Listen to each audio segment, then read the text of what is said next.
ଆଜିର ଏହି ଅବସରରେ ପ୍ରଭୁ ସୁନ୍ଦର ଅବକାଶଟି ଦେଲେ ତାଙ୍କ ବାକ୍ୟରୁ ଶିକ୍ଷା ଲାଭ କରିବା ପାଇଁ। ତେଣୁ ମୁଁ ପ୍ରଭୁ ଯୀଶୁଙ୍କୁ ହୃଦୟ ତଳୁ ଧନ୍ୟବାଦ କୃତଜ୍ଞ ଜଣାଏ। ତତ୍ସଙ୍ଗେ ଆପଣମାନଙ୍କୁ ପ୍ରଭୁ ଯୀଶୁଖ୍ରୀଷ୍ଟଙ୍କ ନାମରେ ପ୍ରେଜ୍ ଦ ଲର୍ଡ ଜଣାଏ। ପ୍ରଭୁ ଆପଣମାନଙ୍କୁ ପ୍ରଚୁର ଭାବେ ଆଶୀର୍ବାଦ କରନ୍ତୁ। ପ୍ରିୟ ଈଶ୍ୱରଙ୍କ ଲୋକମାନେ, ଆଜି ଆମେ ଈଶ୍ୱରଙ୍କ ବାକ୍ୟରୁ ବାକ୍ୟକୁ ଶିକ୍ଷା ଲାଭ କରିବାକୁ ଯିବା। ଆମେ ଜାଣୁ ଯେ ଏହି ଖ୍ରୀଷ୍ଟମାସ୍ ସିଜନ୍ରେ ଆଉ କିଛି ସମୟ ପରେ ଆମେ ନୂତନ ବର୍ଷରେ ପଦାର୍ପଣ ମଧ୍ୟ କରିବା, କିନ୍ତୁ ଆମ୍ଭେମାନେ ଆଜି ଈଶ୍ୱରଙ୍କ ବାକ୍ୟରୁ ଶିକ୍ଷା ଲାଭ କରିବାକୁ ଯିବା, ବିଶେଷ କରି ଯୀଶୁଖ୍ରୀଷ୍ଟଙ୍କର ଦ୍ୱିତୀୟ ଜନ୍ମ। ଯୀଶୁଖ୍ରୀଷ୍ଟ ଅନ୍ୱେଷଣ କରୁଅଛନ୍ତି ଆମ୍ଭଠାରେ ଜନ୍ମଗ୍ରହଣ କରିବା ପାଇଁ। ଏହି ବିଷୟକୁ ଆଜି ଆମେ ବାକ୍ୟରୁ ଖନନ କରି ଶିକ୍ଷା ଲାଭ କରିବାକୁ ଯିବା। The second birth, Jesus seeking to be born in us। ଦ୍ୱିତୀୟ ଜନ୍ମ, ଯାହା ଯୀଶୁଖ୍ରୀଷ୍ଟ ଅନ୍ୱେଷଣ କରୁଅଛନ୍ତି ଆମ୍ଭଠାରେ ଜନ୍ମଗ୍ରହଣ କରିବା ପାଇଁ, ଆମ ହୃଦୟରେ ଆମ ଜୀବନରେ ଜନ୍ମଗ୍ରହଣ କରିବା ପାଇଁ। ଏହି ବିଷୟକୁ ନେଇ ଆମେ ଈଶ୍ୱରଙ୍କ ବାକ୍ୟରୁ ଶିକ୍ଷା ଲାଭ କରିବାକୁ ଯିବା। ପ୍ରିୟ ଈଶ୍ୱରଙ୍କ ଲୋକମାନେ, ଆମେ ଜାଣୁ ଯେ ଅନେକ ବାକ୍ୟ ଆମେ ଶିକ୍ଷା ଲାଭ କରିଅଛୁ। ଖ୍ରୀଷ୍ଟମାସ୍ ଉପରେ ଆଧାରିତ ଅନେକ ଲୋକମାନଙ୍କ ଠାରୁ ଆମେ ଶିକ୍ଷାକୁ ଗ୍ରହଣ କରିଅଛୁ ଭିନ୍ନ ଭିନ୍ନ ମାଧ୍ୟମରେ, ଭିନ୍ନ ଭିନ୍ନ ପ୍ରଭୁଙ୍କ ଦାସଙ୍କ ଠାରୁ। କିନ୍ତୁ ଆମ୍ଭେମାନେ ଜାଣିବା ଆବଶ୍ୟକ ଅଟେ ଯେ ଯୀଶୁଖ୍ରୀଷ୍ଟ ଦ୍ୱିତୀୟ ଥର ଆମ୍ଭ ଜୀବନରେ ବା ଆମ ହୃଦୟରେ ଜନ୍ମଗ୍ରହଣ କରିବା ପାଇଁ ଅନ୍ୱେଷଣ କରୁଅଛନ୍ତି। ଏହାକୁ ଆମେ ସ୍ପିରିଚୁଆଲି ଏହି ପ୍ରକାର ଇମ୍ପ୍ଲିମେଣ୍ଟ ବା ପ୍ରୟୋଗ କରିପାରିବା। ପ୍ରଥମ ଜନ୍ମ ସେ ଗୋଟିଏ ଶିଶୁ ଭାବରେ ବେଥଲିହେମରେ ସେ ଜନ୍ମଗ୍ରହଣ କରିଥିଲେ। ଅନେକ ଅନେକ ଇଚ୍ଛା, ଉଦ୍ଦେଶ୍ୟ, ସଂକଳ୍ପକୁ ସାଧନ କରିବା ନିମନ୍ତେ ପିତାଙ୍କ ଠାରୁ ସେ ଆନିତ ହୋଇଥିଲେ। ଆଉ ସେ ନିର୍ଦ୍ଦିଷ୍ଟ ସମୟ କାଳ ରହି ପୁଣି ଥରେ ସ୍ୱର୍ଗାରୋହଣ କରିଅଛନ୍ତି। ତାଙ୍କର ପ୍ରଥମ ଜନ୍ମ ଆମେ ଜାଣିଅଛୁ, ତାଙ୍କ ସେବା, ଯୀଶୁଙ୍କ ସକଳ ବିଷୟକୁ ଆମେ ବୁଝିଅଛୁ। କିନ୍ତୁ ଆମେ ଜାଣିବା ଦରକାର, ଯେଉଁମାନେ ଖ୍ରୀଷ୍ଟଙ୍କ ଠାରେ ନାହାନ୍ତି ବା ଯୀଶୁଙ୍କୁ ଗ୍ରହଣ କରିନାହାନ୍ତି, ପରିତ୍ରାଣରେ ନାହାନ୍ତି, ସେମାନଙ୍କ ପାଇଁ ଯୀଶୁ ଦ୍ୱିତୀୟ ଥର ଅନ୍ୱେଷଣ କରୁଅଛନ୍ତି ଜନ୍ମଗ୍ରହଣ କରିବା ପାଇଁ। ଯୀଶୁଖ୍ରୀଷ୍ଟଙ୍କର ଦ୍ୱିତୀୟ ଜନ୍ମ ଆମ୍ଭମାନଙ୍କ ଜୀବନରେ ହେବା ଆବଶ୍ୟକ ଅଟେ।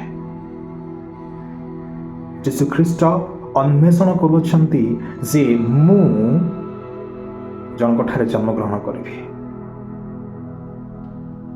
ପ୍ରଥମ ବିଷୟକୁ ଆମେ ଚିନ୍ତା କରିବା, ତାହା ହେଉଛି ଦ ଫାଷ୍ଟ ବର୍ଥ,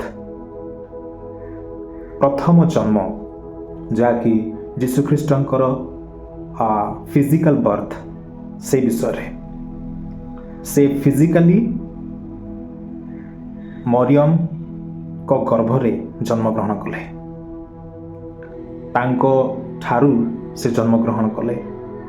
ତାଙ୍କ ବିଷୟରେ ଭବିଷ୍ୟବାଣୀ କରାଯାଇଥିଲା। ତାଙ୍କ ଜନ୍ମ ସମୟରେ ଦୂତମାନେ ଆନାଉନ୍ସମେଣ୍ଟ କଲେ, ମେଷପାଳକମାନେ, ପଣ୍ଡିତମାନେ ସାକ୍ଷାତ ପୂଜା ଆରାଧନା କଲେ, ଯାହା ଆମେ ଖ୍ରୀଷ୍ଟମାସ ସମୟରେ ଅନେକ ପ୍ରଭୁଙ୍କ ଦାସଙ୍କ ଠାରୁ ଶିକ୍ଷା ଲାଭ କଲୁ।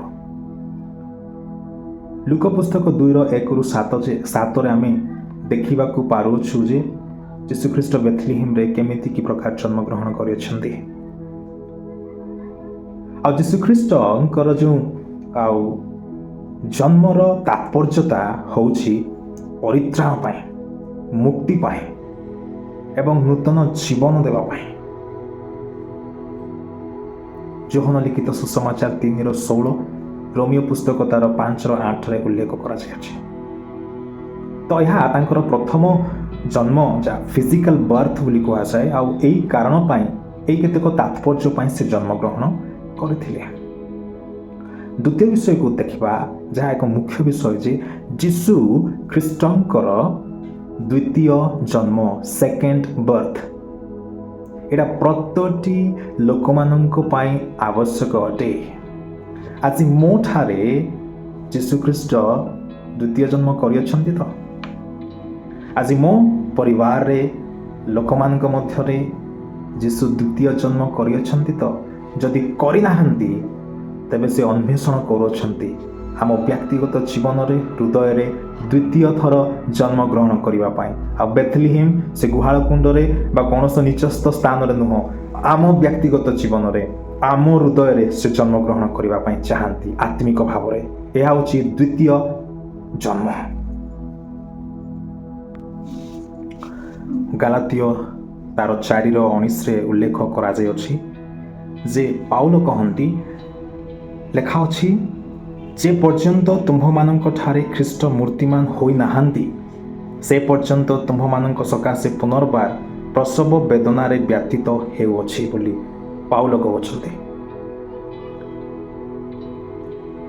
ତାମାନେ ଈଶ୍ୱର ଯୀଶୁଖ୍ରୀଷ୍ଟଙ୍କର ଗୋଟେ ଅଭିଳାଷା, ଇଚ୍ଛା ଯେ ଆତ୍ମିକ ଭାବରେ ସେ ଆମ ହୃଦୟରେ, ଆମ ଅନ୍ତରରେ ଜନ୍ମଗ୍ରହଣ କରିବେ, ଯଦ୍ୱାରା ଆମେ ଜୀବିତ ହେବା, ଯଦ୍ୱାରା ଆମେ ବଞ୍ଚିବା। ହେଲେ ଆଧ୍ୟାତ୍ମିକ ଭାବରେ ଯୀଶୁଖ୍ରୀଷ୍ଟଙ୍କର ଦ୍ୱିତୀୟ ଜନ୍ମ କନଭିକ୍ସନ୍ ଦ୍ୱାରା ହୋଇଥାଏ, ରିପେଣ୍ଟେନ୍ସ ଦ୍ୱାରା ହୋଇଥାଏ ଏବଂ ବିଶ୍ୱାସ ଦ୍ୱାରା ହୋଇଥାଏ। Conviction through the holy spirit, ଆତ୍ମାଙ୍କ ଦ୍ୱାରା ବିଶ୍ୱାସ, ଅନୁତାପ ଏବଂ ଆମର ଓନ୍ ଫେଥ୍ ଇନ୍ କ୍ରାଇଷ୍ଟ, ଏହି ଦ୍ୱାରା ଆମ୍ଭେମାନେ ଈଶ୍ୱରଙ୍କର ବା ଯୀଶୁଖ୍ରୀଷ୍ଟଙ୍କର ଦ୍ୱିତୀୟ ଜନ୍ମକୁ ପ୍ରାପ୍ତ ହୋଇଥାଉ। ଖ୍ରୀଷ୍ଟ ଯୀଶୁ ଆମ ଜୀବନରେ, ଆମ ହୃଦୟରେ ଜନ୍ମଗ୍ରହଣ କରିଥାନ୍ତି। ଏଇଟା ହେଉଛି ଦ୍ୱିତୀୟ ଜନ୍ମ।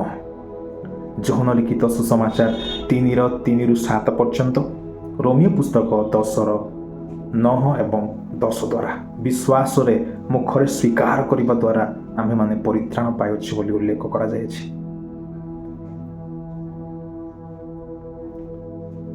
ତୃତୀୟ ବିଷୟକୁ ଦେଖିବା, characteristic of the second birth, ଦ୍ୱିତୀୟ ଜନ୍ମର ଗୁଣ ସମୂହ, ଲକ୍ଷଣ ସମୂହ କହିଲେ ଅତ୍ୟୁକ୍ତି ହେବ ନାହିଁ। ଯଦି ଆମଠାରେ ଦ୍ୱିତୀୟ ଜନ୍ମ ହେଇଅଛି ବା ଯୀଶୁଖ୍ରୀଷ୍ଟ ଦ୍ୱିତୀୟ ଜନ୍ମ ଯଦି ନେଇଅଛନ୍ତି, ଯଦି ଆମେ ପ୍ରାପ୍ତ ହୋଇଅଛୁ, ତେବେ କ'ଣ ସବୁ କ୍ୟାରେକ୍ଟରିଷ୍ଟିକ୍, ଗୁଣାବଳୀ ସବୁ ରହିବା ଆବଶ୍ୟକ, ସେହି ବିଷୟକୁ ଦେଖିବା। ପ୍ରଥମ ବିଷୟ ହେଉଛି ହ୍ୟୁମିଲିଟି, ନମ୍ରତା। ଲୁକ ପୁସ୍ତକ 18:9-14 ପଦ ପର୍ଯ୍ୟନ୍ତ, ପ୍ରଥମ କରନ୍ତୀୟ 1:26-31 ପଦ ପର୍ଯ୍ୟନ୍ତ। ପ୍ରଥମ ବିଷୟ ହେଉଛି ହ୍ୟୁମିଲିଟି, ନମ୍ରତା।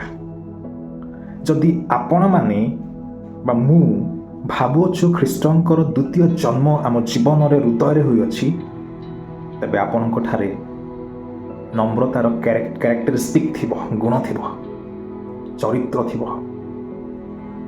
ଯୀଶୁ ନମ୍ର ଅଟନ୍ତି, ମଶା ନମ୍ର ବ୍ୟକ୍ତି ଅଟନ୍ତି। ଗୋଟେ ଖ୍ରୀଷ୍ଟୀୟ ବିଶ୍ୱାସୀ ଜୀବନରେ ଯଦି ଯୀଶୁ ଜନ୍ମ ହୋଇଅଛନ୍ତି ଦ୍ୱିତୀୟ ଥର, ତେବେ ତାଙ୍କଠାରେ ନମ୍ରତା ଥିବ। ସେ ନମ୍ରତା ଦ୍ୱାରା he or she will recognize the need for Jesus. ଯୀଶୁଙ୍କର ଆବଶ୍ୟକତାକୁ ସେ ଅଧିକ କାତର ହୋଇ ଅନ୍ୱେଷଣ କରିବ, ଦରକାର ବୋଲି ନିଜକୁ ଚିହ୍ନିବ, ସେଇ ନମ୍ରତା।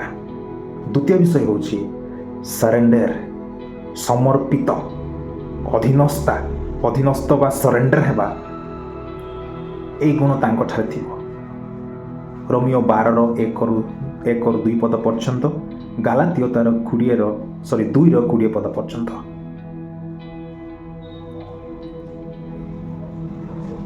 এই ଯେଉଁ ସରେଣ୍ଡର ଲାଇଫ୍ ଥିବ, এই ସରେଣ୍ଡର ଲାଇଫ୍ ଦ୍ୱାରା ଆମେ ଆମଙ୍କର ଜୀବନରେ ଯୀଶୁଙ୍କ ପାଇଁ ଫଳ ଉପଜାଇ ପାରିବା, ଫଳକୁ ଉତ୍ପନ୍ନ କରିପାରିବା। ଜଗତ ସହିତ ସମ୍ପୃକ୍ତ ନ ହୋଇ ସଂଲଗ୍ନ ନ ହୋଇ ଆମ ନିଜ ଶରୀରକୁ ପବିତ୍ର ସୁଗ୍ରାହ୍ୟ କରି ଆମ ସରେଣ୍ଡର ଲାଇଫ୍ରେ ଯୀଶୁଙ୍କ ପାଇଁ ଆମେ ଫଳ ଉତ୍ପନ୍ନ କରିପାରିବା ଥ୍ରୁ ସରେଣ୍ଡର। ଏହା ହେଉଛି ଆଉ ତାର ଗୁଣ। ଆଉ ତୃତୀୟ ନମ୍ବର ବିଷୟ ଗୁଣ ହେଉଛି ଓବେଡିଏନ୍ସ, ଆଜ୍ଞାକାରିତା, ଆଜ୍ଞାବହ ଜୀବନ, ଯାହାକି ସମସ୍ତଙ୍କ ପାଇଁ ଅତୀବ ଆବଶ୍ୟକୀୟ ଅଟେ। ଏ ଆଜ୍ଞାକାରିତା ଜୀବନ। ପ୍ରିୟ ଈଶ୍ୱରଙ୍କ ଲୋକମାନେ, ଯଦି ନମ୍ରତା ଅଛି ଯୀଶୁଖ୍ରୀଷ୍ଟଙ୍କର ଦ୍ୱିତୀୟ ଜନ୍ମ ଆମ ହୃଦୟରେ, ତେବେ ଈଶ୍ୱରଙ୍କର ସମସ୍ତ ଆଦର୍ଶକୁ ଏବଂ ତାଙ୍କର ଶିକ୍ଷାକୁ ଅନୁଗମନ କରିବା, ବାଇବେଲ ଭିତ୍ତିକ ସଠିକ୍ ଶିକ୍ଷାକୁ ଆମେ ଅନୁଗମନ କରିବା, ତାଙ୍କର ରବକୁ ଶୁଣି ତାଙ୍କ ପଛେ ଚାଲିବା, ତାଙ୍କର ଶିକ୍ଷାକୁ ଶୁଣି ତାଙ୍କର ବାଧ୍ୟତା ହେବା, ଗୋଟେ ଓବେଡିଏନ୍ସ ଲାଇଫ୍ କ୍ରିଏଟିଂ ହୁଏ ବା ଆମେ ପ୍ରାପ୍ତ ହୋଇଥାଉ ଯଦି ଆମଠାରେ ଯୀଶୁ ଦ୍ୱିତୀୟ ଥର ଯଦି ଜନ୍ମଗ୍ରହଣ କରିଛନ୍ତି। ତ ନମ୍ରତା ଥିବ, ସରେଣ୍ଡର ସମର୍ପିତ ଜୀବନ ଥିବ ଏବଂ ଓବେଡିଏନ୍ସ ଲାଇଫ୍ ଥିବ। ଏ ତିନୋଟି ଦ୍ୱିତୀୟ ଜନ୍ମର କ୍ୟାରେକ୍ଟରିଷ୍ଟିକ୍ ଗୁଣ ଅଟେ।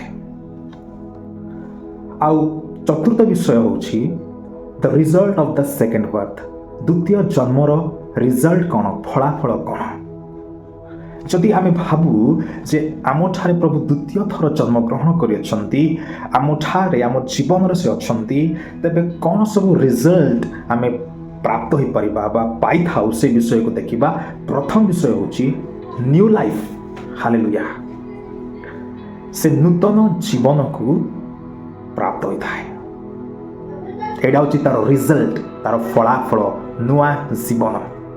Not old life, not the past life, but the new life, completely renewed new life, new strength, new power, new spirit, renewing mind.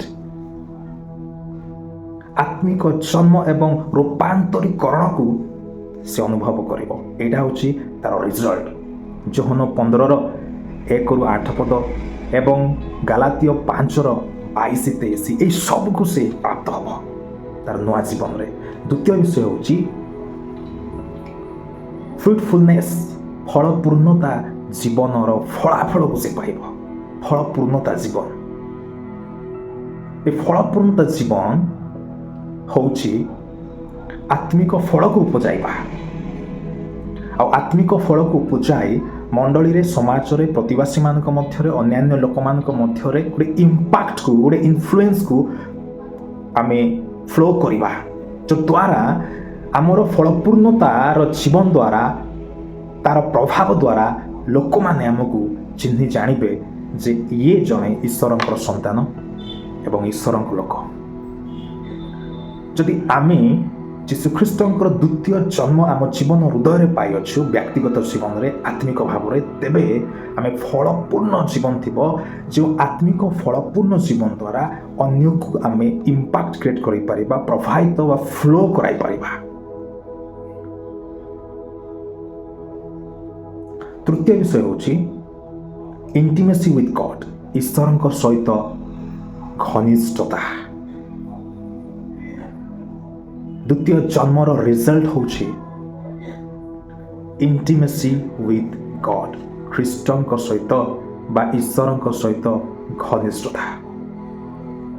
ଏମିତି ଘନିଷ୍ଠତା ଯେ ଡିପ୍ ରିଲେସନସିପ୍ ଜେନେରେଟ୍ ହେବ, ଆପଣଙ୍କର ସ୍ପିରିଟ୍ ଗଡ୍ ସ୍ପିରିଟ୍ ସହିତ କନେକ୍ଟ ହେବ, ଆପଣଙ୍କର ପର୍ସନାଲ ଲାଇଫ୍ ଗଡ୍ ଈଶ୍ୱରଙ୍କ ସହିତ କନେକ୍ଟେଡ୍ ହେବ, ତେବେ ଆପଣ ସବୁକିଛିରେ ସକ୍ସେସ୍ ପାଇପାରିବେ। ତେବେ ପ୍ରଭୁ ଆପଣଙ୍କୁ ବ୍ୟବହାର କରିବେ।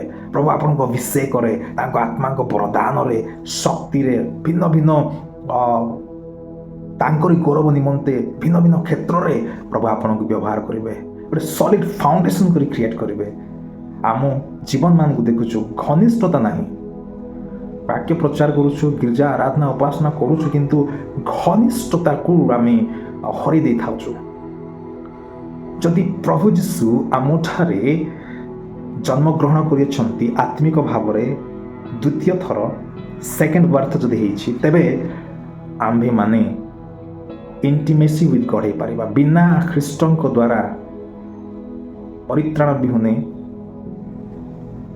ଖ୍ରୀଷ୍ଟ ବିହୁନେ ଆମେ ଈଶ୍ୱରଙ୍କ ସହିତ ଘନିଷ୍ଠତା ହୋଇପାରିବା ନାହିଁ। ଡିପର ରିଲେସନସିପ୍ ୱିଥ୍ ଗଡ଼କୁ ଆମେ ଜେନେରେଟ୍ କରିପାରିବା ନାହିଁ। ଗୀତ ସଂହିତା 16:11 ପଦ, ଜୋହନ ତାର 14:21-23 ଏଇ ପଦପର୍ବ ଗୁଡ଼ାକ ଆପଣ ପଢ଼ନ୍ତୁ, ବୁଝିପାରିବେ। ତେଣୁ ପ୍ରିୟ ଈଶ୍ୱରଙ୍କ ଲୋକମାନେ, ଏହି ବିଷୟ ଗୁଡ଼ାକ ଆମେ ନ ପାଶରୁ ପ୍ରଭୁ ଆମଠାରେ ଦ୍ୱିତୀୟ ଜନ୍ମ କରିଅଛନ୍ତି ତ? ଯଦି କରିନାହାନ୍ତି ତେବେ ସେ ଇଚ୍ଛା କରନ୍ତି, ଖୋଜୁଅଛନ୍ତି ଆମଠାରେ ଜନ୍ମଗ୍ରହଣ କରିବା ପାଇଁ। ଆମେ ବିଶ୍ୱାସ କରୁ, ଅନୁତାପ କରୁ ଏବଂ ତାଙ୍କୁ ଗ୍ରହଣ କରୁ। ସେ ଆଉ ବେଥଲେହେମରେ, ସେ ଇସ୍ରାଏଲରେ ଜନ୍ମଗ୍ରହଣ କରିବା ପାଇଁ ଚାହୁଁନାହାନ୍ତି। ସେ ଆମଠାରେ ଦ୍ୱିତୀୟ ଥର ଜନ୍ମଗ୍ରହଣ କରିବା ପାଇଁ ଚାହାନ୍ତି। He wants the second birth in us spiritually. ତେଣୁ ଆମ୍ଭେମାନେ ନମ୍ରତା, ଈଶ୍ୱରଙ୍କ ଠାରେ ସମର୍ପିତ, ଓବେଡିଏନ୍ସ, ଆଜ୍ଞାକାରିତା ହେବା ଦେଖାଯିବା ଦରକାର। ତେଣୁ ଆସୁ ଆମ୍ଭେମାନେ ବାକ୍ୟ ଦ୍ୱାରା ନିଜକୁ ସମୀକ୍ଷା କରୁ ଆଉ ତାଙ୍କରି ଗୌରବ ନିମନ୍ତେ ବ୍ୟବହୃତ ହେଉ। ପ୍ରଭୁ ଆପଣଙ୍କ ହୃଦୟରେ, ପରିବାରରେ, ବ୍ୟକ୍ତିଗତ ଜୀବନରେ ଜନ୍ମଗ୍ରହଣ କରନ୍ତୁ।